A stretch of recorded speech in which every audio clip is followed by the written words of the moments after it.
अस्सलाम वालेकुम दोस्तों, आज हम एक नए पार्सल की अनबॉक्सिंग कर रहे हैं। आपको दिखाते हैं कि क्या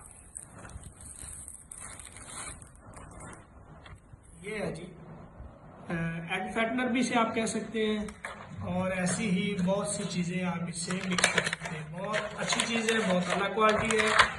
इसके साथ ये लीड आई है और ये 1 2 3 स्पीड है इसमें। और इसे मैं अभी बंद करके ये लगा के दिखाता हूँ आपको। ये इसके साथ लगाया, ये देखिए इसमें 3 तरह की स्पीड है। बताइएगा जरूर ये वीडियो आपको कैसी लगी। मजीद ऐसी वीडियोस देखने के लिए मेरे चैनल को सब्सक्राइब जरूर कर दें। अल्लाह हाफिज।